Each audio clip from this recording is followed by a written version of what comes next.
আচ্ছা, একটা জরুরি কথা বলার জন্যই এলাম। কথাটা হচ্ছে ওষুধ সম্পর্কে। এই বর্ষায় কি কি হোমিওপ্যাথি ওষুধ আপনি ঘরে রাখতে পারেন? ঘরে যদি বাচ্চা কাচ্চা থাকে এবং বয়স্কদের ক্ষেত্রেও এই ওষুধের কার্যকারিতা খুবই খুবই গ্রহণযোগ্য। দেখা যাচ্ছে যে প্রচুর বর্ষা হচ্ছে, তখন অনেক সময় বাচ্চাদের সর্দি জমে যায়, হাঁচি কাশি বমি এসব লেগেই থাকে। ওই ক্ষেত্রে আপনারা বাড়িতে belladonna, ipecac, অ্যান্টিমটাট, রাস্টক্স, dulcamara, allium cepa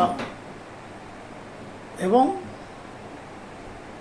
euphrasia এই জাতীয় ওষুধগুলো রাখতে পারে। সেখানে বেলেডোনায় আপনার যদি মাথা ব্যথা বেশি থাকে, গলা ব্যথা বেশি থাকে, বেলেডোনা ইউজ করা যেতে পারে। রাস্টক্স বর্ষায় ভিজে গেছেন, সর্দি কাশি লেগে গেছে, গা হাত পা ব্যথা, চাপা চাপা, সেখানে রাস্টক্স ব্যবহার করুন। সর্দি বসে গেলে রাস্টক্স টাস্টক্স দেওয়ার পরে বসে টসে যদি যায়, তখন আপনি ব্যবহার করবেন অ্যান্টিমটাট। তারপরে হচ্ছে আপনার বমি হচ্ছে, ওয়াক আসছে, কফ বসে গিয়ে ইপিকাক ইউজ করতে পারবেন।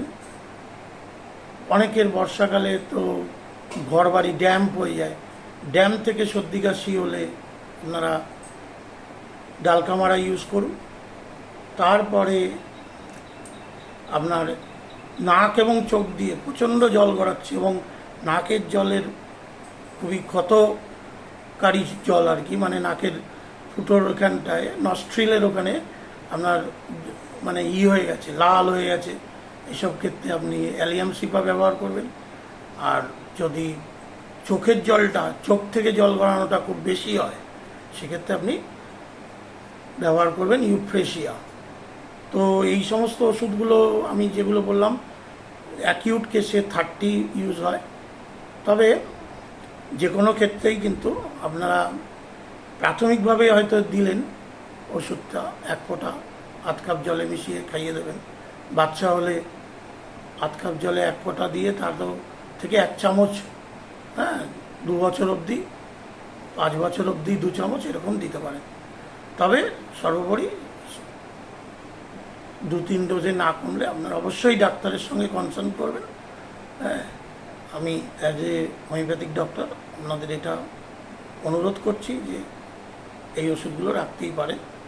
সাইড এফেক্ট হোমিওপ্যাথি ওষুধে যতটা অ্যালোপ্যাথিতে থাকে তা নয়, আপনার 2-1 ডোজ লাগাতেই মানে খাওয়াতেই পারেন।